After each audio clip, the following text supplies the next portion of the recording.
Okay. Welcome, listeners, to today's episode of the Black Business Roundtable. And I am fired up and ready to talk. I am your host, Doug Blacksher, broadcasting to you live from the City of Diversity, Oakland, California. I am happy to be back to do a special preview. And of course, you know me, and the best is yet to come as we head into the fall and autumn season. Also, we'd like to welcome my co-host today, taking Dr. Ashley Coleman's spot, Janani Ramachandran. Dr. Coleman had some things that she had to take care of today as she's coming off of her birthday uh, extravaganza. So Janani has graciously come in to help me usher in our second season of a successful Black Business Roundtable. I would like to say, Janani, all the hard work that you're doing out there in the community can, before we really get started, bring our audience up to date because we have another exciting attorney and candidate who is running for mayor, and she's going to be articulating what happened to in the city of Oakland regarding her run for mayor of Oakland. But Janani, bring this audience up to date with what's going on with Janani for District 4 City Council in Oakland, California. Thank you. Absolutely. It is an honor to be back in the show with you and to co host for a day. Things are going really well. Our District 4 council race is building so much momentum. Our message is resonating with voters, and we are feeling utmost positivity. We've gotten prominent endorsements from Mayor Elihu Harris, Mayor Jean Quan, 3 Democratic clubs, various labor unions, and things are really taking off. And it's exciting, it's exhilarating to be in this position right now where I'm seeing voters, particularly, be ready for something different. Up and down District 4, whether the tip of North Hills to the flats below the 580, voters are feeling a consistent message that we're ready for change. We want to move past the era in Oakland where we see corruption, inequality, racism in City Hall. So that drives me every single day and makes me realize that 2022 is a year where we are going to change Oakland's history. It is the marking of a new era of our political systems. Well, I want to piggyback before I finish our introduction. Corruption and racism in Oakland, California, and the county of Alameda, and how politicians take political dollars that are meant for emergency relief programs, for business relief programs, and dangle them like carrots to their constituents. That is part of what we're going to be talking about not only today, but next week and moving forward. Audience, let's be clear. All across this country, there has been money allocated to assist people who have been devastated by this pandemic and now the monkeypox. But politicians, and let's be clear here, I will be naming politicians and citing facts that money that has been allocated by the federal government is being dangled by elected officials. Yes, you are electing these officials who choose to use this money and hold it and hold us as hostages. And let's be clear here, your names will be announced on this show. And I'm asking, not just here in Oakland, not here in Alameda County, and not just here in California, but all across the nation, we need to highlight those politicians who choose to continuously bully and use barbaric tactics to keep their political positions, whether you're a city councilman, whether you're a mayor, whether you're elected auditor, whether you're a county board of supervisor, whether you're a state senator, or whether you're a congressman or a U.S. Senate, governor, whatever your elected role is, you will be ousted and you will be named on the Black Business Roundtable because enough is enough. Naming and shaming, that is what we need to do to get to accountability. If the people can't see where our money is going, what our elected officials that we entrust are doing with that money, that's not democracy. And audience, one of the things that you've noticed over the past year, we've had lawyers, we've had doctors, we've had mayors, we've even had candidates who were running for Congressman Georgia Marcus Flowers running for Congress to unseat Marjorie Greene, who's making a spectacle down there in Georgia of that state. And I love Georgia, but you have representatives out there who are using their elected positions to run a syndicate of corruption, of using political dollars to hold their constituents and small businesses especially, hostage. And that's shameful. Shame, shame, shame. So to that note, I'm going to finish our big introduction to our big comeback. The women that keeps me grounded and laser focused here on the Black Business Roundtable, Janani Ramachandran is one of them. Dr. Ashley Coleman, Allyssa Victory, who's going to be on today and give her perspective on what the heck is going on here in Oakland, California, how she has been running for a year, and they've kicked her to the curb. The day of, she went down to submit her documents, and I'll let her tell her story. I want to also thank Donnie Glover of the Black USA Net, who gave me the opportunity of a 1-hour show. And on that show, my first guest was Dr. Ashley Coleman and Mr. Trent Willis, past immediate president of the ILWU, International Longshore Warehouse and Union Local 10, and a supporter of Janani Ramachandran. That's right. That's right. ILWU, we support our Janani Ramachandran to represent the people and be a beacon moving forward of how politicians, we want them to act. I'm going to say this briefly. Constituents, voters, people of America, I humbly ask that you start paying attention to these politicians who are holding this country hostage, whether it be in cities, counties, state, or on a federal level. It's shameful. And the reason why they're holding us hostages because they think that we don't know.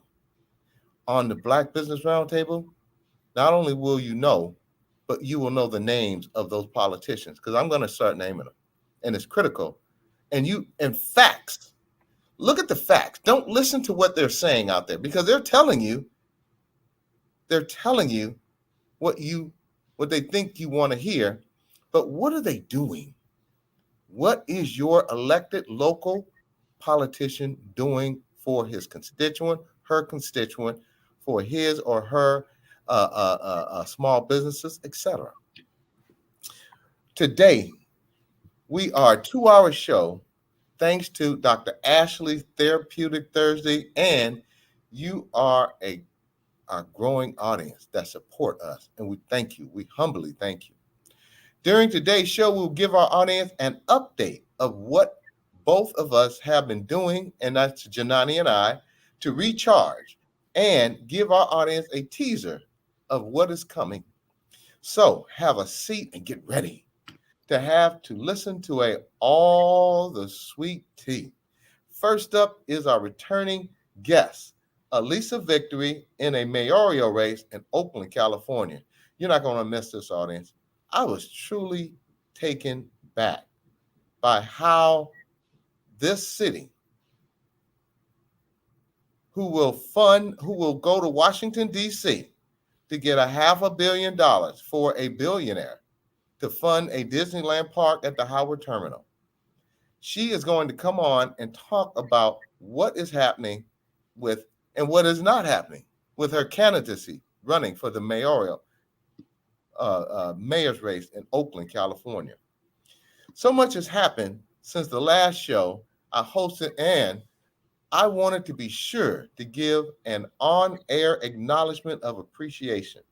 First of all, thank you, Janani Ramachandran, for being here today to fill in for Dr. Ashley Coleman. And I want to thank Dr. Ashley Coleman and Dr. Elizabeth Burke for the wonderful show they both gave June 30th, 2022, regarding the Supreme Court decision and the overturning of Roe versus Wade and the mental health of women across America.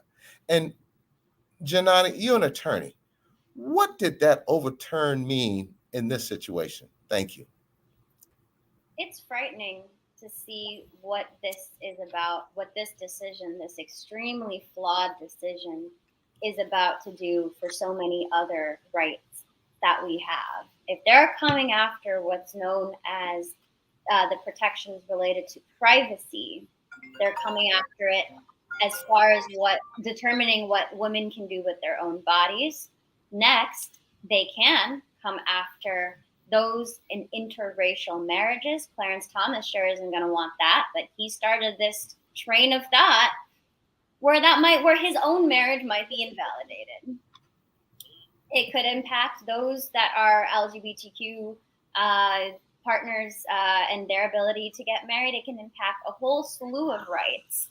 That's frightening. But right now, the reality is that women in states across the United States are unable to get safe abortions. And I say safe abortions because abortions are still happening. There are backdoor alleys. There are extremely deadly, toxic environments where women can get their pregnancy terminated rather than in the safety of a hospital. And it is frightening to hear that those are coming back to life. We are reversing course in time and going back to periods of our history that is unimaginable in a lot of ways. We're going the wrong direction on civil rights thanks to a Supreme Court that believes we should not have the right to privacy in our bodies, in our homes, and within our family structures. Let's be clear, audience. This is what happens when you don't vote. This is what happens when you stop not paying attention. We have Roe versus Wade as articulated with Janani explaining that this is going to affect people who do not have the resources, people who are in disadvantaged areas of this country economically. So vote, vote, vote. More importantly, one must realize that if you don't vote, you are putting your life in the hands of someone else. We have elected officials who know that you're not going to vote. And second, you have elected officials who are changing the course of good candidates like Janani Ramachandran, Allyssa Victory, and causing harm to their candidacy. And it's shameful. We need to get out together, band together, so that all people are represented, not just the rich and affluent and the people who can afford to buy a politician. And that's what it is. They're buying politicians and they're buying this country. So absolutely. And one reason I want to add why voting is more important than ever is because Right now, we cannot change who is on the Supreme Court. They might try to chip away at our rights, but thankfully, in our system of government, states have power. We can codify into our state constitution many of the rights that are being threatened, starting with reproductive freedom, inclusive of the right to marry whomever you choose, of the right to use any kind of contraception or that you and your family choose. Um, and that starts with elections at the local level. Oakland, California is on its way to become, has been considered, a resolution has been passed to make Oakland a sanctuary city.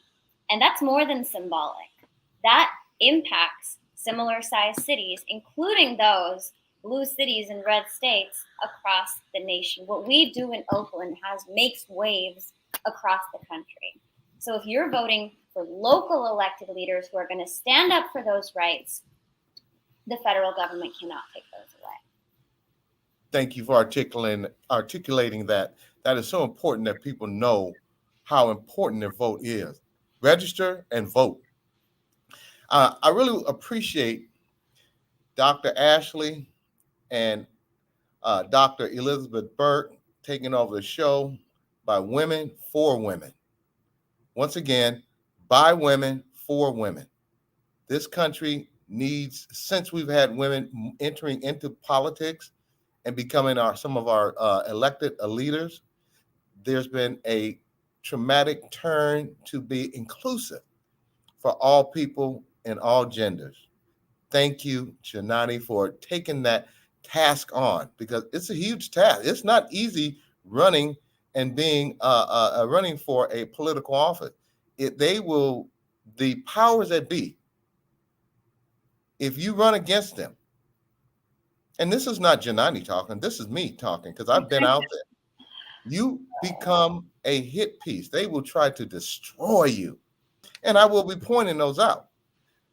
Just here in Oakland, and I'll get back to the script, Janani, but just here in Oakland, there was 5 city council people who voted not to put in an ordinance that will destroy Oakland-based businesses, small businesses here in Oakland for years, for decades. But they were going to open it up and allow anybody anywhere in the world to come in here and bid on the contract to further dismantle small businesses here in Oakland, California. San Francisco fights for their small businesses. They have a policy that says that you can't, if you're not headquarters in San Francisco, you won't be certified as a small local business. Miami, Chicago, and LA. Oakland, buck up and do what's right for small businesses here in Oakland, California, because we're hurting and you know it. This was just one of the many rulings to come from the Supreme Court of the United States this summer. We also had the January 6th hearings and all that was revealed in actual video footage, both inside and outside the Capitol. The way this has been laid out with such precision to include depositions, video, written documentation, and much of it from the Republicans that were there where things were happening was very telling. And there is still more to come this fall. Audience, if you want another Trump in, don't vote. Stay at home. Put your businesses, put your lives, put your ability to choose what you do with your body and how you do it right in the government's hand. Because when you don't elect politicians like Janani Ramachandran, Allyssa Victory, Pamela Price running for district attorney, and I can go on and on and on, then this is what you get. I want to be clear. At the end of the day, if you don't vote, don't complain. The Oakland Mayors race and all the shenanigans, a foot in the race and some of the shakeout as you hear it first on our show today. as economics, equity, and government contracts, politics, elected politicians who will represent all constituents, corruption, and nonprofit leaders, emergency relief, and what it means to some state and local government agency and the Billionaire playground and the Howard Terminal here in Oakland, California. And now for the national political highlights. No matter where you live, give the gift of paying it forward and register to vote and help our community this year and into the future. Congratulations to Georgia. Marcus Flowers, my man and friend of the show, Senator Raphael Warnock of Georgia, Stacey Abrams running for governor of Georgia, and Val Demings, my sister down in Florida. Locally, the winners are Pamela Price, received 43% of the vote, and Terry Wiley came in second. Yacina Sanchez beat out reigning emperor of the Sheriff's Department, Gregory Ahern. Congratulations, Yacina Sanchez, because we needed a new sheriff in the Alameda County. If you don't mind, Doug, for a second, I want to point out why that victory is so important to us. Please. The Alameda County Sheriff's Office has been controlled until now by not just a Republican, but someone with true right-wing ideologies, someone who has been affiliated with true right-wing, deeply racist actors in the past, and has run this department for over 20 years in one of the most otherwise progressive counties in the country. And it's the fact that the average voter doesn't know how powerful the sheriff's office is why people don't blink when they see the word incumbent. It's okay, well, he's been in power for so long, he must be doing all right. The sheriff's department is more powerful than the Oakland police, than your local police department. There's different kinds of powers, but the way, the conditions in which they have run our county jails, the human rights violations going on in our county jails to everyone, but especially women, cases that have been revealed in the past few months, lawsuits that have been filed in the past few years, that have had decisions made in the past few months, show how terrifying it has been for the people most impacted by Ahern's laws and policies and governance. So the fact that in a primary election that Gregory Ahern was able to win 51% of the vote is shocking. It's the first time she's running for office. She's running against her own boss. So it's pretty remarkable, and to me shows, and same thing with Pamela Price's victory, getting so close to that 51%, highlights that voters are ready for Black women to lead. Let me clarify that. Voters are ready for anybody who's not bought and sold by multi-billionaires and corporations who are running this country. This country is for the people and by the people. And the elected politicians must learn that. Yacina Sanchez, who is now the new elected sheriff, from my understanding, only raised $20,000. And I understand Sheriff Ahern had hundreds of thousands of dollars. So let's be clear, audience. It is not how much money they raise. It's if we get you out to vote. You can make a difference. We have the most devastating blow going on in cities. No, let's start neighborhoods, communities, cities, counties, and states, done by the people who you are electing. If you don't know who to vote for, go to your Democratic Party and start looking up who is funding those politicians. Because once you find out who's funding them, then you find out where the money goes. And I'm going to be brief here because Allyssa will be on in a few seconds. And I want Janani Ramachandran and I want Allyssa Victory to have an opportunity to talk to our audience about the legal ramification when you don't fight these bullies who have run our cities, counties, and states. And I'll give you a good example. They have a program called the Emergency Assistant Release Program. They are taking up to a year to put the funding out to people who are losing their home. Landlords who are small mom and pops who are depending on that money as a retirement. And if they're being sit on by some local government, and I'll be pointing that out. Uh, Money coming to small businesses. You got elected officials who have got the money approved to give to small businesses that are selectively giving that money out to people who support them instead of people who need it. And it's shameful. And let's be clear, I will be naming them very soon. Uh-oh, I see Allyssa Victory. Let's bring her in.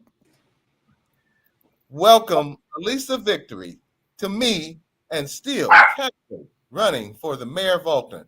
Allyssa, Janani and you and Janani, I'm going to move to the side and let you two have a conversation on what your legal minds know, how corrupt politicians in the city of Oakland and in the county and in the state of California are trying to block this woman who have been out there fighting to be the mayor of Oakland, a young sister, educated, both these sisters. So I'm going to be quiet and let you guys talk lawyer to lawyer. Thanks for having me, and hope you're both having good afternoons. Good to see you. Absolutely. Well, I want to start off by saying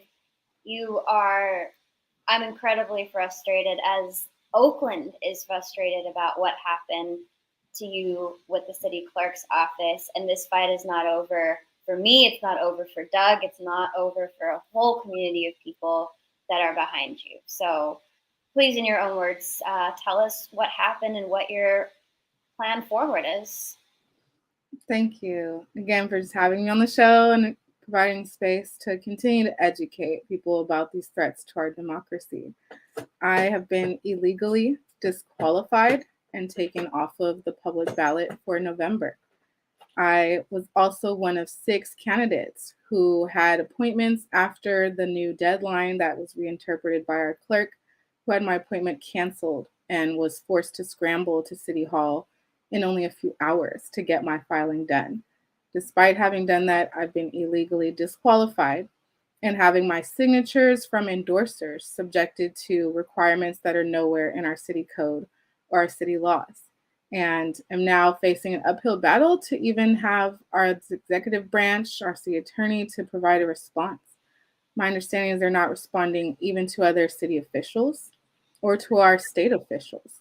This is extremely concerning. Every new development that comes out and every failure to respond and to deliver justice. Absolutely.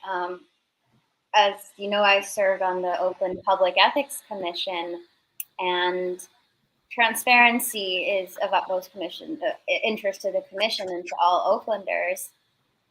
Sorry, I see Doug's hand over there, so I will let you. Wait a minute, where did you serve again, so that our audience will know how credible this program is? Thank you. The City of Oakland Public Ethics Commission, which, in my belief, should be the body handling all elections-related matters, not just the public financing program and other isolated elections-related matters. So that is frustrating that that they are not responding to calls for information. I mean, these are public records that probably, I'm sure you filed public records requests already, but there's so much information that we need. I do have one question for you. Do you see what happened? And in full transparency, feel free to be as honest as you want. What happened as reflecting the ineptitude of the city clerk's office and the city administration generally right now, Or do you think that this is part of a different scheme for manipulation and trying to get out young, progressive Black women to run for these seats? I think it's a mix of a few things. I still like to have confidence and give the benefit of the doubt to our staff that they are trying to do their jobs to the best of their abilities and that they are trying to comply with the law and not engage in illegal behavior. I do know that our city clerk's office, like many other departments and offices in our city, is understaffed and under-resourced. But I think that just is a reflection of the dysfunction that has been happening inside of our executive branch, out of offices that are controlled by our city administrator and ultimately our mayor. That there is lack of transparency, as you said, and there's lack of just accountability to when things do go wrong. The clerk has now made a simple statement, at least admitting that the error in the deadline was communicated to all candidates and that that was their fault, right? But what is the accountability metric? And why is no one else responding, especially about all the different issues that I'm facing in just my filings of being taken off the ballot illegally? That is not really about the deadline issue. I do think there are many people who do not want to see me continue, who do not want to hear my voice, who do not want to hear my values and my vision for progress of Oakland, who do not want to see a Black woman become mayor and lead the city, and who certainly don't want it to be a young leader who has been fighting and working for working class people, for poor people, for people of color who've been marginalized for a long time. The issues I've experienced are exactly why I got into this race. I'd like to say this, Allyssa. You have been out there on the ground getting young people registered to vote for the last year plus. I met you on Pamela Price's first run for district attorney, where you and I had numerous of conversations talking about how important it is to get young people out there. Audience, look at these two women here. These two lawyer esquires. This is the type of vision that America needs to support, not these old farts who have been in office for 20 and 30 years, not cheerleaders who have went to Washington, D.C. to get $500 million for a billionaire, not county board of supervisors, and I will be naming your names very soon, who hold money from the federal government hostage over the constituents, whether it be tenants or landlords. County board of supervisors who hold money that was allocated to help small businesses. You ought to be shaming yourself. And let me be clear, your names will be announced if you don't shape up. And I'm talking about yesterday. Continue, ladies. Thank you. I would just say yes, we are a new wave of leadership, but I'm raised in this city. I've been trained from a child, from a young person. And so age doesn't necessarily have anything to do with it, but we are ready to lead now. And I see so many barriers being put up to young people and young progressives in particular, from not just the city, but many others across our city and across our state. And I also want to mention that I was a sponsor of Oakland Youth Vote, a measure that passed back in 2020. And our county registrar has not yet implemented any system for those youth to be able to vote or to even register to do so. So that is a promise that has already been taken from them. And we're now getting an expectation of maybe 2 more years of when they will have their rights and be able to exercise them to vote for their school board members. And so again, there's threats to democracy happening across our city and definitely to our youth, where we were on a path to empower more young people to be civically engaged, to be registered voters, and to make decisions about who is going to represent this city going forward. We're now even violating their rights and their ability to do so. Ladies, once again, can you introduce yourselves and your titles, your lawyerly titles, so this audience know we don't just have someone out here nilly-willy giving advice. We have trained, expert, legal esquires. Janani Ramachandran, can you introduce yourself, please? Yes, Janani Ramachandran, Esquire. I am a public interest attorney. I've worked most recently at Centro Legal de la Raza. I'm Allyssa Victory. I am a civil rights attorney. I work at one of the oldest well-known nonprofits that is focused on civil rights and civil liberties. I focus particularly in criminal justice and police practices and serve 48 out of 58 counties. Sorry, my cat is going a little bit crazy, if you can hear her in the back. And I'm also concurrently serve as counsel to CWA Local 9415, which is a labor union based here in Oakland, but represents workers throughout the state of California and into Hawaii. Wow, that was a mouthful. Ladies, let's get back on Alyssa's demise, targeted against by the city of Oakland. Now, we're just talking facts and figures here. What, in your opinion, Allyssa, do you think was the reasoning why they called? And first off, give our audience a little background. Exactly what happened. Thank you. Oh, you're muted. You're on mute. Thank you. Exactly what happened. I'll take out step by step. Myself, all other candidates started getting our nomination papers in July. And all mayor candidates were told by our city clerk that the deadline to file our paperwork for the mayor's race was Wednesday, August 17th. And I scheduled my appointment for August 15th. 5 other candidates also had appointments on the 15th or later. Multiple candidates confirmed this deadline of the 17th with the city clerk throughout July and throughout August. I'm advised that another candidate even called the morning of Friday the 12th, letting the clerk know that they were going to be traveling and out of town and wanted to confirm their appointment for the following week and that the deadline was still the 17th. All of these were repeated confirmations, representations made to every single candidate in the mayor's race. I again was preparing to have my filing appointment Monday at 11 a.m. I prepared for my team, my endorsers, my volunteers to join me in that huge milestone on this campaign. Instead, in the middle of work, Friday afternoon at 2 p.m., I got a call from the city clerk's office saying, we've reinterpreted the deadline, and it's actually today. You have to come to City Hall in the next few hours by 5 p.m. to be allowed to even file. I was told on the spot there was nothing more that they could do, nothing more reasonable in terms of giving me time to comply. I had to immediately leave work. I had to get my papers from my house. I had to call my staff and other people to meet me to assemble as much as we could. I wasn't even sure that I was going to make it into City Hall by that evening, but I did. And other candidates and their campaign teams were behind me, in front of me. There was a massive pileup at City Hall of all of us trying to get down to comply as best as we could.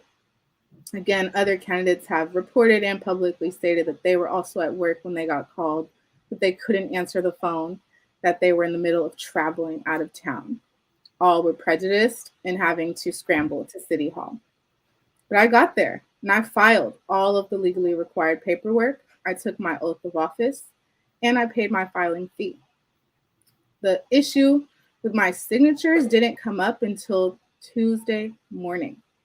I was told I could not challenge or cure the issue because the deadline had passed. And I want to be very clear that this is an illegal basis to disqualify my filings on.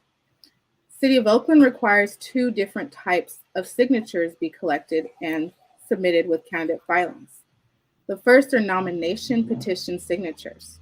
I had to submit a minimum of 50. I submitted 100. All of those must be registered voters, have to be verified, and were verified by our county registrar of voters. The city clerk's office let me know there was no issue with having the minimum of 50 of those met. However, the city also requires separate sponsor signatures.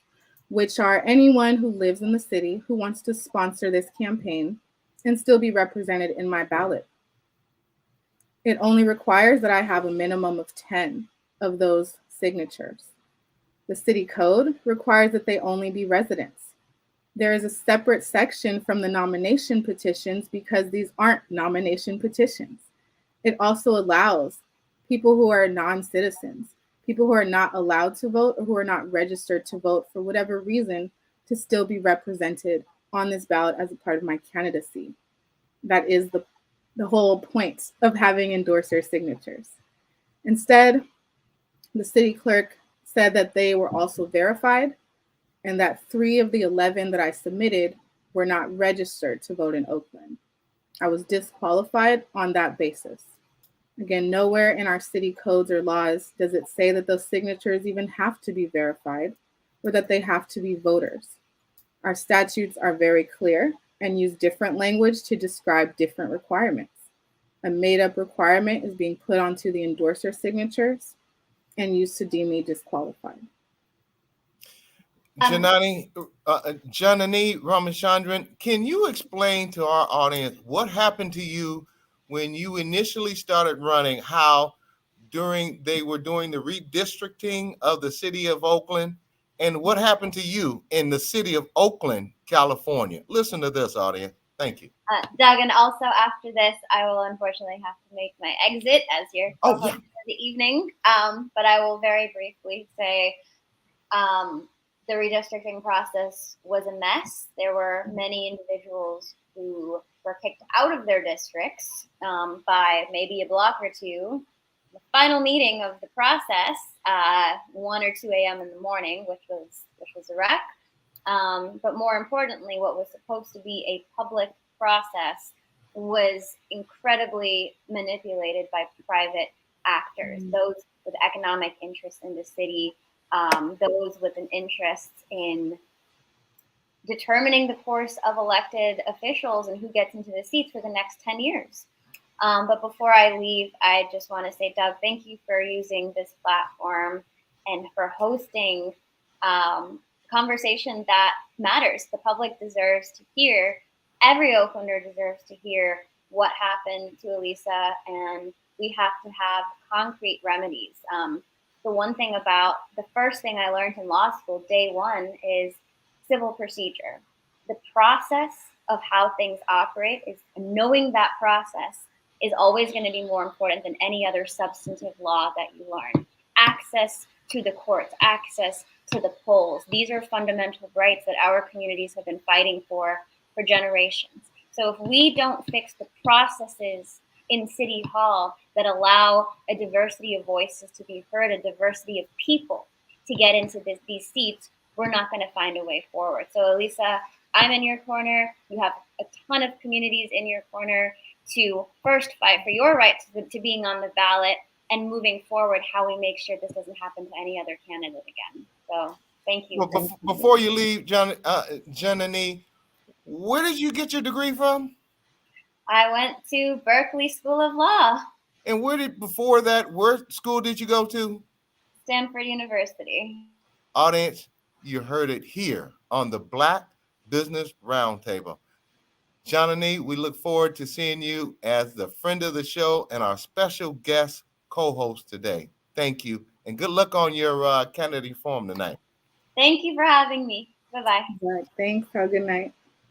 Allyssa, well, we're going to finish up this last 14 minutes. And before we move forward, and I'm totally off the script. I'm sure my producer's back there, she's just scratching her head. But audience, this is critical. This is not only happening here in Oakland. This is happening in Alameda County, the state of California, and all across the United States. We have politicians who are being funded by corporate billionaires. We have politicians who are holding federal funds that were allocated to help people who are in need, that are being held hostage by these syndicates. Yes, they're syndicates.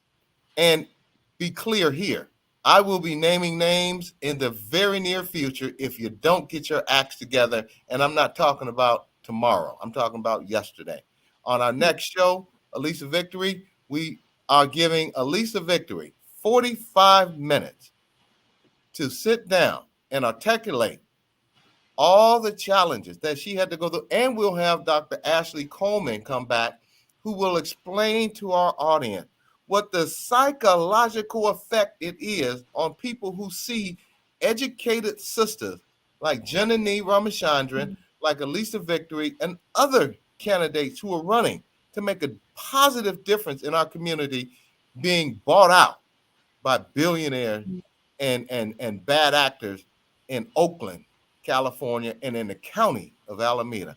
Allyssa Victory, give us a little background, because I've asked you to come on in the past to talk about community benefits program, CBA. I've asked you to come on and talk about some of the language that is within government contracting. And let's be clear here, after I say this, I'm going to drop the mic and let you take over. We have a city of Oakland, California, that has a disparity study that clearly indicates out of $500 million in government contracts, 0.32% goes to Black and Black women-owned businesses. And we need people like Allyssa Victory, who knows the law, who knows how to write language, and not just some nilly-willy ordinances that will further destroy Black businesses that are based here in Oakland, California. Allyssa, tell us a little bit about you before we close this out. Yes. Thank you again. I will be back next week to give more elections updates or to have a deeper dive into all the issues and all the battles that I faced just trying to get to this point. I am running to be the first Black woman ever elected to mayor in the city of Oakland. I would also be the first renter, the first union member, the first civil rights lawyer, the first prison educator to be elected. I am from this city. I'm raised by this city. I started serving the city as a child with my church. The city gave me my very first job organizing for educational justice with Oakland Youth Together, with youth actually around the entire Bay Area with Organize the Bay Coalition. They helped give me the language of truth and of justice. And I have been impacted by pretty much every issue that I'm running to address. I've been homeless in this city as a teen with my entire family and overcame that to still become the first to go to college and to go to law school. My law degree is concentrated in government. And ever since I was a student, I've been advising and assisting our city government as well as other governments throughout the state on issues ranging from public banking to workers' rights to criminal justice and public safety. I am already elected to our state Democratic Party as a delegate for this Assembly District. I was elected in 2021, and my term ends next year in 2023. I'm also an associate member of our Alameda County Democratic Central Committee. I spend every day working for justice on behalf of Oakland, on behalf of democracy and our civil rights. It is very shocking what is happening to me as well as to other candidates of color.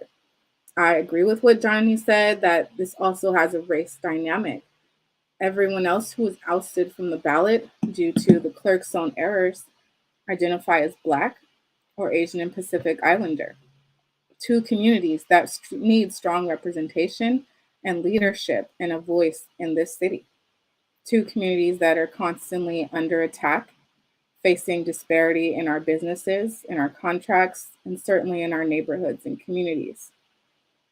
I am running on delivering high quality public services, having real control over our city administration and all of our departments and offices that are supposed to be serving you all as people of Oakland. I'm running holistically on people-centered, worker-centered policies. My top issues are economic justice, public safety, and homelessness and housing. Oakland is in a crisis moment. We've had crises literally declared around our homelessness levels.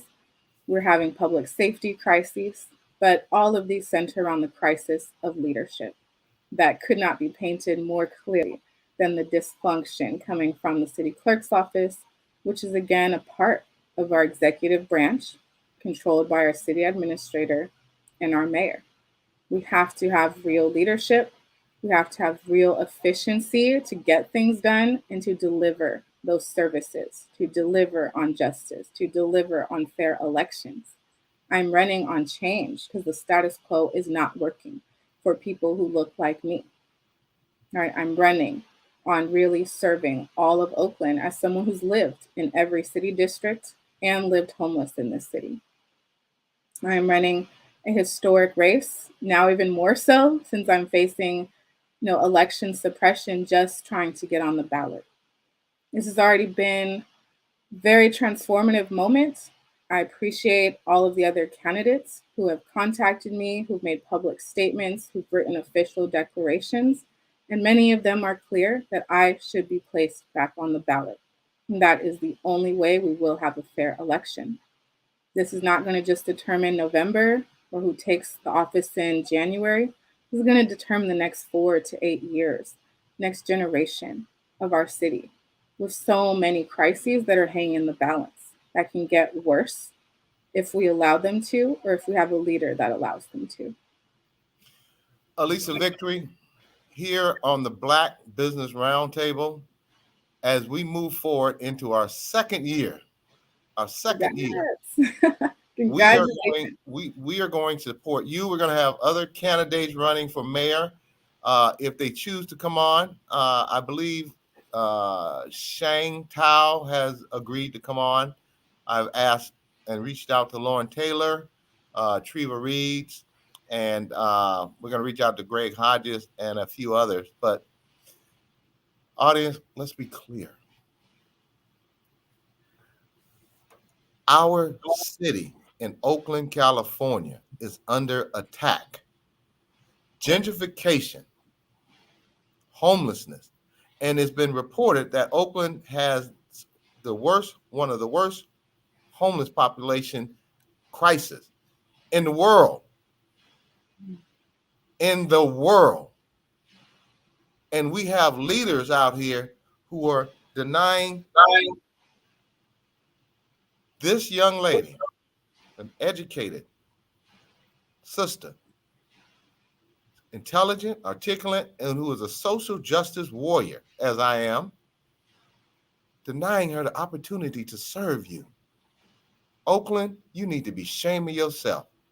Alameda County Board of Supervisors, Sheriff, District Attorney, I'm even thinking about running because we need a change. And we need a change now. And if I step in and run, let me tell you something. I'm going to do my best. Just like Allyssa, just like Janine, just like Pamela Price, just like new Sheriff Sanchez, to make a difference, a positive difference, and not represent corporate greed. So as we close out, I'd like to thank Mr. Donnie Glover of BlackUSA.News, and be sure to tune in to Chap and Friends on Monday.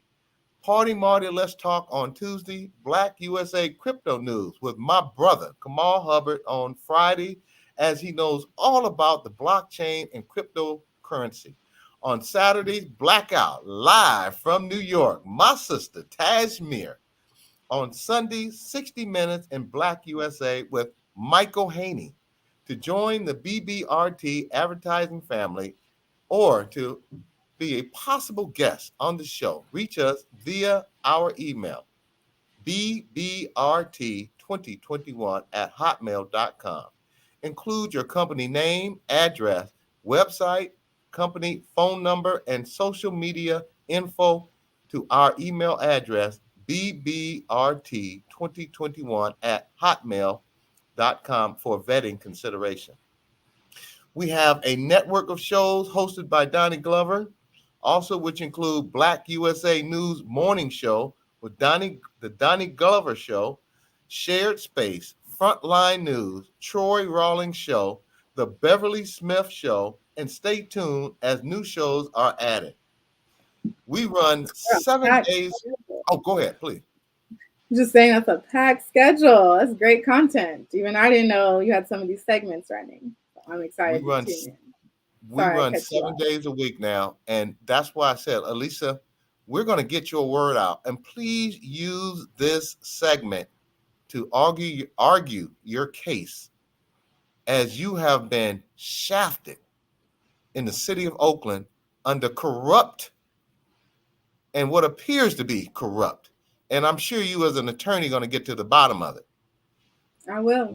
My resolve is only getting stronger the more that my personal and professional sense of justice is disrespected. Again, this is not just me, but so many other candidates that have been affected. This is unprecedented issue of half of the candidates getting their entire appointment just canceled, taken off the calendar, and having to scramble. Right? This is not how we should be running elections in California, in Oakland, in the Bay Area. I really invite anyone to still contact me, stay in touch with my campaign at victoryforoakland.com. Again, we are not backing down. We're continuing to shed light on what is really happening within our city and why I am the best candidate to correct it. We're still fighting for an immediate response and placement back on the ballot. We're still fighting for actual accountability within the executive branch. victoryforoakland.com to learn more about our recent updates on this issue, to get involved, to donate, or to partner with us to get the word out. And we want to continue to ask for your social media support and share these hashtags. Hashtag Stop School Bullying Crane County TX 2022. Hashtag Driving While Black Michael Thrash Taylor County TX. Attach our podcast link from 10/14/2021. List once again in today's podcast description. For Michael Thrash's story, take action on your social media. Click the hashtag and tag us too. Audience, as we close out today, Miss Victory, we're going to be pushing that you get victory. And one thing I learned from working with Pamela Price, now on her second run for DA, and she's the top vote getter now. Don't give up, sister. Don't give up, and we will not give up for you at the Black Business Roundtable. Audience, thank you. This is my city, and I love it. Always happy to speak and excited to be back to talk more in depth next time. We'll see you next week for 45 minutes. Thank you for joining us for our preview show. We return September 1st, 2022 to start our new season and look forward to seeing you and every Thursday at 4 p.m. the BlackUSA.News Network on YouTube and Facebook. Thank you, audience, for your tuning in. And remember, together, we can listen, we can learn, and share, because I know you care. This is Doug Blacksher and Allyssa Victory. Dr. Ashley will be back next week. And we had Janani Ramachandran running for City Council District 4 of the Black Business Roundtable. God bless. Thank you for tuning in, and let's have an exciting new year. Good night. Good night.